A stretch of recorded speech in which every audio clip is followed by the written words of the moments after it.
If it happens, Bud Crawford, oh, absolutely. We'll be there, Stephen A. We'll see Bud Crawford and Canelo. And I want to see that fight. But I would rather see him fight Benavidez. I agree with you. Landing punches, like just the whole stat. Crawford is leading. And so I do think that it's a tough fight, but I would lean more towards Crawford simply of this, skill set. That power ain't gonna be able to sustain throughout the fight. Watch.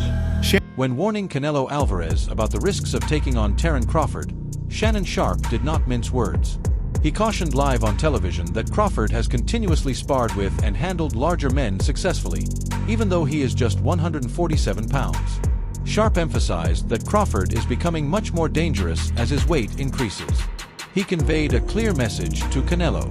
If you underestimate Crawford, you can be seriously mistaken. Fighters, they're not going to give me my due because I'm going to have 3 or 4 losses. And that's what's happening. Guys won't fight anybody that the fans want to see or a fighter that's deserving. You're absolutely right. David Benavidez deserved the fight Canelo, but Canelo doesn't want to fight him because he knows there's a greater chance of him losing versus Benavidez versus Bigger Charlo. And so that's what, now, am I gonna go see the if it happens, Bud Crawford? Oh, absolutely. We'll be there, Stephen A. We'll see Bud Crawford and Canelo, and I want to see that fight. But I would rather see him fight Benavidez. I agree with you. Before expressing a verdict, Daniel Jacobs thoroughly weighs the technical characteristics of both combatants.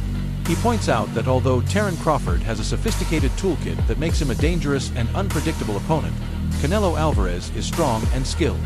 Crawford's versatility enables him to switch styles mid-fight, surprising opponents and eliminating their advantages, as Jacobs emphasizes. This skill, together with his quick reflexes and high ring IQ, might really harm Canelo. Jacobs emphasizes that although Canelo has shown his mettle against powerful opponents like Gennady Golovkin, facing Crawford's quickness, accuracy, and tactical awareness will be a completely different kind of test.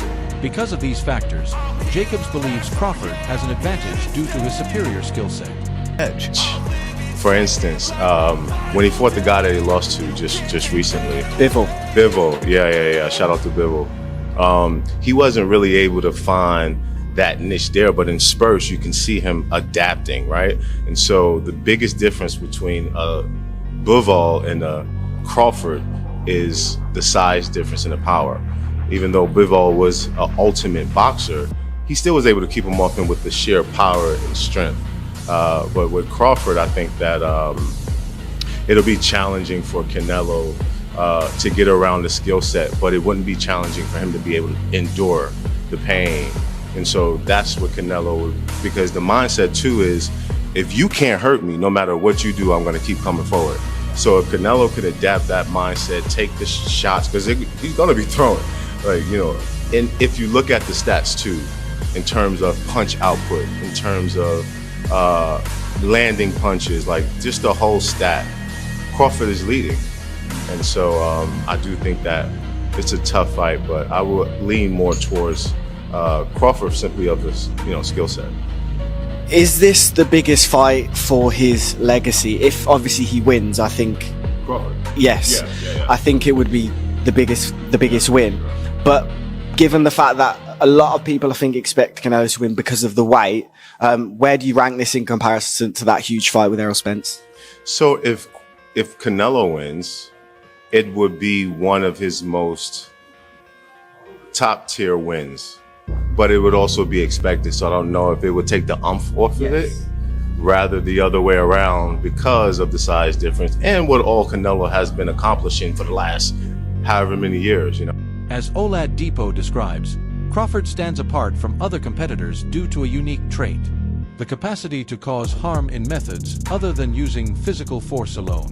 He thinks that Crawford's timing and accuracy enable him to make shots that opponents never anticipate, making them more potent than they first seem. Olado claims that this attribute is the exact reason he chooses Crawford over Canelo in a fight. He contends that even if Alvarez is resilient, fighters who practice self-control and stay out of slugfights may outmaneuver him. Crawford is quite skilled at this, always waiting for the right moment to strike. Oladipo has consistently favored Crawford as the likely victor because of his special blend of cunning and hitting power. To put that pressure on himself, he's done what no one's ever done before. Two-time undisputed world champion. So why not just enjoy? But obviously you want to go for that next challenge. Now for him, he wants to go for that Canelo. I would advise him not to go for that. Yeah. But if he's the man and he knows how good he is himself. So there's no, I can't really say to him that do this or do that. So really, he believes in his skills. He feels he believes in his skill. We can't answer for him. Yeah. We let him go and do it. You know what I'm saying? And we all might be wrong. Yeah. He might be even stronger than Canelo. He might pack the weight on well. That he might do really well in there. So look, you fought them both. Like what are the differences between them? Obviously, it's weight. Canelo's strong and is easily hit. Very easily hit. Very easily. Yeah. Compared to when I fought against Crawford, I couldn't even hit clean. Yeah. So really, that's the difference. And they both hit hard. Because and you can see the strength. You know, when I was fighting against Crawford, I didn't think Crawford was that strong, but when he kind of moved me around a little bit, he is very strong as well. So look, yeah, but why does he need to give that much weight? He's pound for pound #1 in the world. Why does he have to go for fighting Canelo? I don't prove anything. Canelo would say payday, but Crawford wants to be 3-time undisputed, and if he does that, oh my goodness! Wow, I mean that would be unreal. But look, if he believes in himself, yes, go for it. Yeah. But don't do it if he's got second thoughts. If he's got second thoughts, don't do it. If he has to be 100% confident, and listen, I'll even go and help him for that if I have to. Oh, yeah. You know what I mean? Because look, I love Crawford. I think he's a lovely guy. Because I got to know him when I trained with him, away from the boxing ring, away from boxing, and the guy's he's a diamond. You know what I mean? So if I can help him in any way, I'd love to do that. But look, but if I was him, just enjoy what you've got now, and don't take no risks. Full blueprint, the in and out. I mean, a lot of fighters getting stick now for being runners, Tom and Jerry and whatnot. But stick to what you're good at. Boozy Ennis praises Crawford's effectiveness inside the ring is praised by Boozy Ennis, who notes that each punch he delivers serves a specific objective. Crawford meticulously considers when and how to strike, in contrast to many fighters who occasionally squander energy on pointless shots. This highlights how Crawford's great boxing IQ is reflected in this discipline, which enables him to maximize impact and precision. Through energy conservation and strategic timing, Crawford keeps opponents from spotting counterattack opportunities. By maintaining his stamina while progressively dismantling his opponents, this behavior also renders him exceedingly dangerous throughout protracted battles. Andis thinks that against Canelo, where every little advantage counts against such an experienced foe, this degree of control and accuracy will be crucial. So people don't understand. He can box and he's smart. Yes. He don't waste no punches, man. He don't waste no punches. And he's really smart, man, when it comes to that boxing game. But it was me and I'm training him. Yeah. I would have him frustrating Canelo. What I would do with him, I would hit him with some good shots, combination shots, because you know, Canelo got to be set to throw punches. That's right. That's right. You know what I mean? If Crawford boxing move, he don't like nobody to boxing move, and that's what I think Crawford's going to do. And then Diego Pacheco then acknowledges both combatants' routes to success in order to offer a fair evaluation. He notes that rather than defeating a fighter as tough as Canelo, Crawford is more likely to rack up points over 12 rounds thanks to his superb technique and defensive awareness. However, Pacheco is aware of Canelo's tremendous strength, especially in relation to the body, which provides him a realistic possibility to knock out the opponent if he makes a clean connection. Pacheco claims that this contrast draws attention to the many styles in use. Crawford's skill at using distance and maneuvers to counter Canelo's forceful grips. According to him, the winner will be determined by which fighter is able to control the fight's tempo. What are your thoughts on that Canelo versus Crawford fight? How do you see that fight going, and what's your prediction? That's a very, very good fight. You know, two great fighters. I grew up admiring them my whole life, you know, so I'm excited for that fight. I think Crawford is a hell of a fighter. You know, if it goes the distance, he might be able to get that decision win. But I think if there's a knockout, then it might be Canelo who's getting a knockout win. But I'm ready to watch the fight. You know, I'm going to be a big fan that night, and just be rooting for both guys. You know, they're both great fighters. Ade Oladipo considers Canelo's career path and observes that although the Mexican superstar is still at the top of his game, he is no longer the unstoppable force that he once seemed to be. He remembers the 2018 Golovkin rematch as Alvarez's best performance, a night when his strength, technique, and self-assurance seemed unrivaled. Oladipo emphasizes that this was 7 years ago, and even if Canelo's performances are still impressive, they have started to wane. He says practicing with young, ambitious fighters like John Boots Ennis could help restore the sharpness that has inevitably diminished over time. This begs the question of whether Canelo can defeat Crawford, who is at the peak of his abilities. In his current shape, Oladipo's viewpoint raised questions about whether experience by itself can compensate for the decline in peak agility. He fought a very, very good Canelo. I don't think that Crawford is fighting the best Canelo anymore. Again, the Canelo I'm talking about, I mean, second Golovkin fight, I thought was fucking incredible. That was, when was that? Jeez, that feels like a long time ago. Second Golovkin fight was 2018. So I'm saying peak Canelo, although still very, very good, people, peak Canelo for me was 6 years ago. It's a long time, or 5.5 years. That's a long time. In fact, exactly 15th of September. So it'll be to the day 5 years. Have I got them? What was I talking about? Sorry, almost 7 years ago. Jeez, that's a long time ago. Where some might say peak Crawford was Errol. So, shit, I didn't realize how long ago that was. And he's clearly not that same guy anymore. He clearly isn't. He's no longer fighting elite fighters. I mean, unless you're going to say William Skull was elite, Edgar Berlanga, no, Munguia, no, Jamel, no, John Ryder, no, the third Golovkin fight, no. So he's no longer fighting the best, but he still is very good, and he's still a top 168 pounder. And I think this is why people are saying it is a 50-50 fight now, because we can see the deterioration in Canelo. Like, say what you want about William Skull, Canelo looked poor in that fight as well. Everyone's like, oh, William Skull ran. Well, Canelo didn't cut off the exits. Canelo wasn't great himself. Canelo's punch output was horrendous. So we can clearly see the deterioration. That said, he is the naturally bigger guy. I just mentioned the fact that Crawford's put on size, but the naturally bigger guy in this weight class is Canelo. That has to count for something. Regis Pragra vehemently disputes the notion that Canelo will be troubled by Crawford's influence. He contends that Alvarez has already been punched by bigger, more experienced fighters, such as heavy-handed champs, without displaying any discernible weakness. Pragra highlights how Canelo is known for having one of the strongest chins in boxing, which makes him very hard to harm. Prograde does not, however, completely discount Crawford. He acknowledges that Crawford has a chance to defeat Canelo by outboxing him because of his tactical awareness, movement, and adaptability. Nevertheless, he thinks that power won't be sufficient on its own. And in order to win against such a physically formidable opponent, Crawford will need to depend largely on talent and strategy. You know, I think that Crawford has the ability to outbox Canelo. You gotta look at it. And that Canelo's older. Crawford has the ability, but he's small. You know, and he can look bigger Crawford could look bigger in the weigh-ins and all that stuff, but it's always a difference. When you get that fight with somebody, you can tell. Same thing with Jamel. Jamel fought him, the twin, he fought Crawford, and in all the stuff, the weigh-ins and the press conference, Jamel looked like the bigger man. You know, his head, his neck, everything looked bigger, but when they got in the fight, you can tell. You can see who really was the bigger man, and I think that's the same thing. Crawford is putting on weight, but it's not weight. Like Canelo had the weight already. He doesn't have to put on muscle. He doesn't have to do that. He's already big like that. But I think that Crawford does have the style.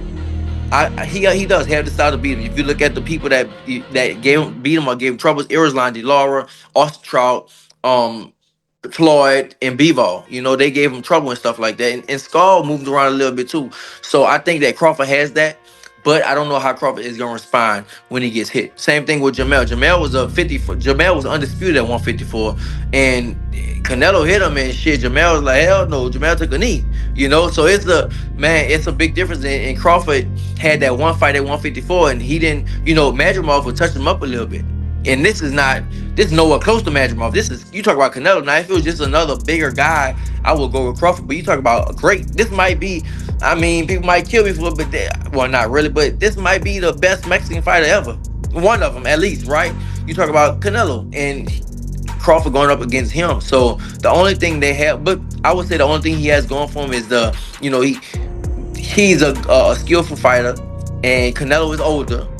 Crawford's trainer emphasizes how crucial conditioning is for this fight. He contends that if Canelo starts to tire or slow down throughout the fight, it will offer up opportunities for Crawford to take advantage of his increased speed. Crawford has established a reputation for dominating later rounds and frequently increasing his tempo when rivals start to falter. His agility punishes any lapse in his opponent's energy by enabling him to land clean counters and evade counterattack. The trainer emphasizes that it can be expensive to lose even a single stride in mobility or reflexes when facing a fighter like Crawford. This claim emphasizes how Canelo is under pressure to keep up a relentless pace. Throughout the fight, watch. And he usually slows down between 6 and 7. If you slow down, that's a fucking wrap. That's what you've been seeing in these last couple fights from him? I mean, yeah. Fuck yeah. I seen him slow down, going into the later rounds, and I seen his ass get outboxed. Brian McIntyre, and I will say this openly, is one of the best trainers in boxing. He absolutely knows his job, and I know he knows his job better than I know his job. So take my observation with a grain of salt. However, sometimes I get these things right, and I think that Brian McIntyre is making a miscalculation. Now, what do I mean? He basically said that one of the biggest advantages that Terence Crawford has over Canelo Alvarez is that Canelo Alvarez slows down, and that he says that after round 6, round 7, that Canelo Alvarez usually starts slowing down, and if he slows down against Terence Crawford, that is going to be a very, very huge mistake, and Terence Crawford is going to be able to take advantage of that. All right. First and foremost, let me say this. If it was the case that Terence Crawford was fighting Canelo Alvarez at 147 pounds, or even at 154 pounds, and Canelo Alvarez started slowing down, that definitely could be very, very big trouble against a guy like Terence Crawford, because Terence Crawford is an incredible counterpuncher, and if you show him any openings... Teddy Atlas offers one of the strongest defenses of Crawford's prospects. He characterizes Crawford as a full-fledged fighter with the self-control, flexibility, and mental toughness necessary to defeat anyone, even while upping the weight. Canelo is no longer the ferocious boxer he once was, according to Atlas, who claims that years of success and notoriety have weakened him. He even goes so far as to say that Canelo is overpriced in relation to Crawford, citing evidence of regression in previous performances. Get mad again, or you could agree again. It's up to you, whatever. But he's made so much money that the urgency's not there, the fire's not there. At least it wasn't there a week ago. At least I say that. It wasn't there a week ago. Maybe it'll be there now. Maybe he's the kind of guy that, and I get it, that at this point in their career, it has to be a big fight to get up. That Canelo can't get up for these fights. He couldn't get up for that fight. All right. If you want to go down that road, go ahead. But my road is still possible. That he got old, that it just doesn't have that fire no more. Oh my God, I'm going to say this one. That maybe he's a little overrated. I listen, I know he's tremendous. He's tremendous. But could he be a tiny bit overrated? If you look at some of his biggest fights, the fights where you had to be great to win, that you fought great fighters or near great fighters. You know, you can make the argument that he lost the first Triple G. Having sparred with Crawford in the ring, Jose Vargas Jr. offers an insider's viewpoint. Although he admits to Crawford's precision and sharpness, he questions whether his blows are powerful enough to actually injure someone with Canelo's stamina. Vargas notes that Alvarez has previously shown that he is capable of withstanding blows from opponents like Golovkin and Kovalev, who are larger and more powerful by nature. Vargas acknowledges, though, that boxing is about more than just strength. He acknowledges that even the most formidable opponents can be frustrated by Crawford's timing, consistency, and capacity to break rhythm. Vargas admits that Crawford possesses the talents to make the fight extremely tough and possibly win on points, even if he does not think Crawford's blows by themselves will stop Canelo's aggression. But Crawford, what work is left? What else is going to be done in camp? You know, all we're doing is putting the final touches. I mean, I've been sparring Ron Ellis. I mean, this guy is a dog, bro. He's been getting me ready. I mean, he's been Canelo's sparring partner. Shout out to my guy Ron, man. He comes, tries to knock me out every single sparring. This guy fights at 68. Big dude, goes southpaw, and hits hard. So I know he fought Benavidez. So you know, he's a veteran. And he's doing veteran tactics in there where he's not letting me rest in the clinch. He's making me work every second of every round. And I got something for Callum. I got something for the whole boxing world. And you know, I feel you're just as good as your preparation. And we've been doing the road work. We've been doing the mountain work. I've been recovering hard. I've been getting my rest. You know, I haven't been drinking no dark sodas, bro. That's it for today's video. Stay tuned until next time.